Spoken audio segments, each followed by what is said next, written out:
de la Bastille, survenu le mardi 14 juillet 1789 à Paris, est l'un des événements emblématiques de la Révolution française. Cette journée, durant laquelle la prison de la Bastille est prise d'assaut par des émeutiers, est ainsi considérée comme la première intervention d'ampleur du peuple parisien dans le cours de la Révolution et dans la vie politique française. Pourquoi cette journée révolutionnaire du 14 juillet 1789 marque-t-elle la rupture politique avec l'Ancien Régime? Voici la question à laquelle on va tenter brièvement de répondre ici.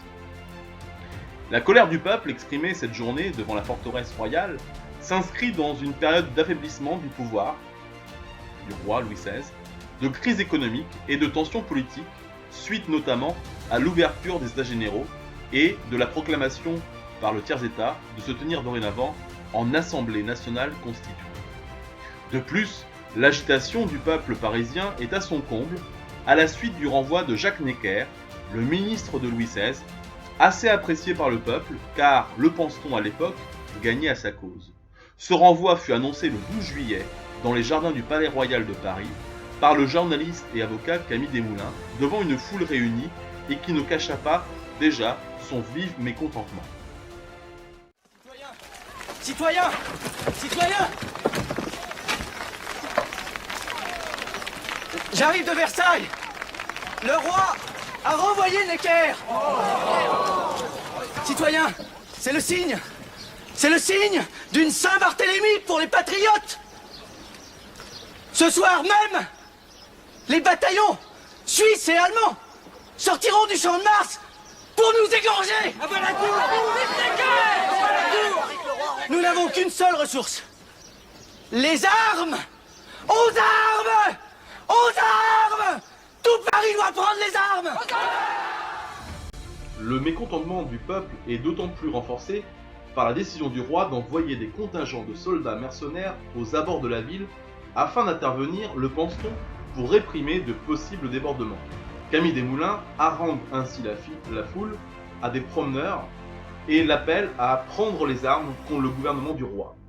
Le peuple de Paris était donc inquiet depuis plusieurs jours, craignant que les troupes massées autour de la capitale ne finissent par être utilisées contre les États généraux ou pour servir un hypothétique massacre de la population venue en soutien des députés de Versailles, réunis depuis en Assemblée nationale.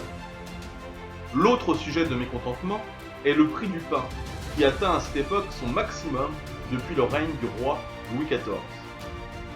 Le 14 juillet 1789, la forteresse de la Bastille ne comptait alors que 7 prisonniers, 4 faussaires, dont le procès était en cours d'instruction, 2 fous et un noble qui purgeait sa peine pour un crime qu'il avait commis au préalable.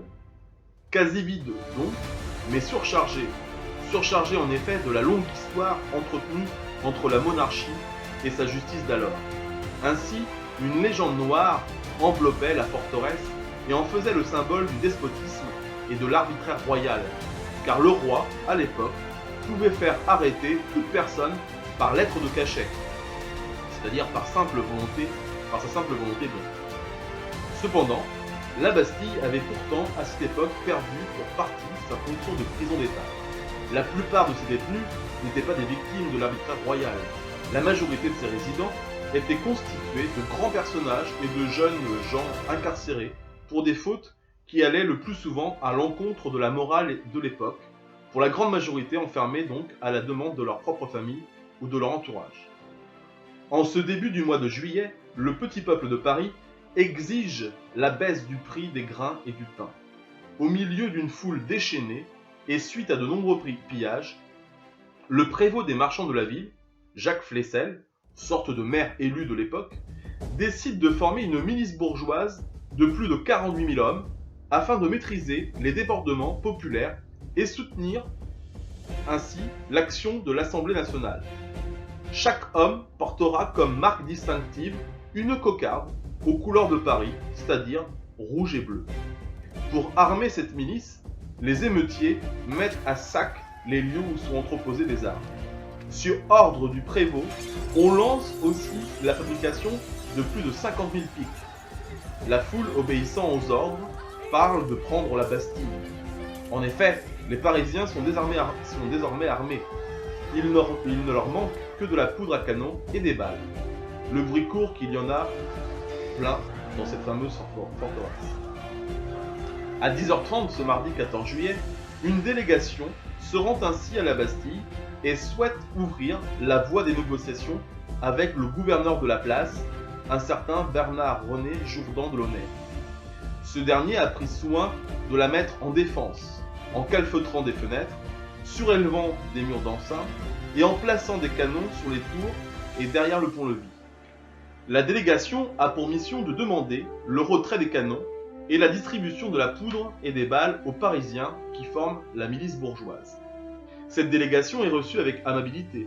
Elle est même invitée à déjeuner, mais repart sans avoir eu gain de cause. Cependant, la foule s'impatiente et certains imaginent que la délégation est retenue prisonnière. Ce malentendu aggrave les tensions. Les émeutiers armés des fusils se rassemblent devant la Bastille. Ils ont emmené avec eux 5 des canons pris la veille aux Invalides. Une explosion prise à tort par les émeutiers comme une canonnade, ordonnée par le gouverneur, déclenche les premiers assauts. Certains pénètrent déjà dans l'enceinte et attaquent à coups de hache les chaînes du pont-levis. Durant 3h30, la Bastille est alors soumise à un siège régulier. Vers 17h, le gouverneur de Launay, isolé avec sa garnison, constatant que malgré l'ampleur de leurs pertes, les assaillants ne renoncent pas, négocie l'ouverture des portes, sur promesse des assiégeants qu'aucune exécution n'aura lieu après la reddition. Les émeutiers, parmi lesquels on dénombre une centaine de tués et 73 blessés, envahissent la forteresse, s'emparent de la poudre et des balles, puis libèrent les 7 captifs qui étaient emprisonnés. La forteresse fut ainsi défendue par une centaine d'hommes, qui firent donc près de 100 morts parmi les assiégeants. Il y a eu 6 parmi les assiégés, dont le gouverneur de Launay, dont on promena sa tête au bout d'une pique toute la nuit.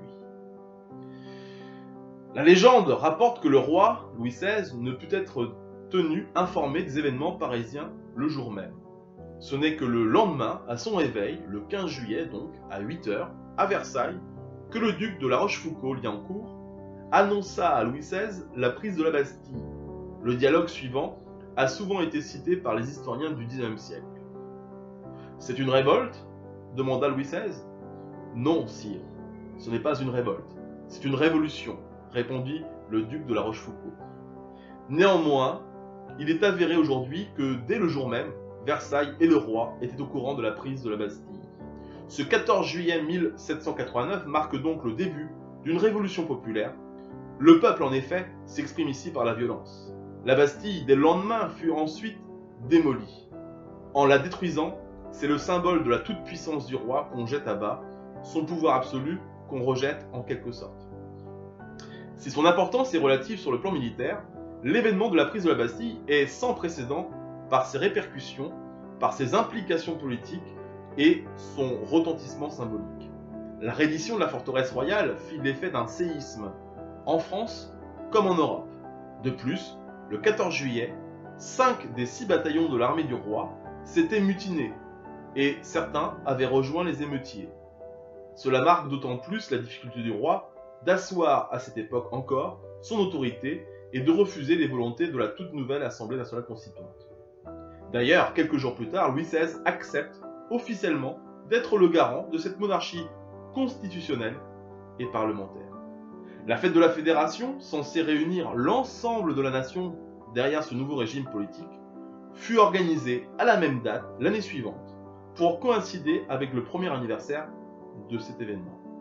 Enfin, la date du 14 juillet fut choisie en 1880 par les députés de la Troisième République pour célébrer la fête nationale française en souvenir de cette double commémoration.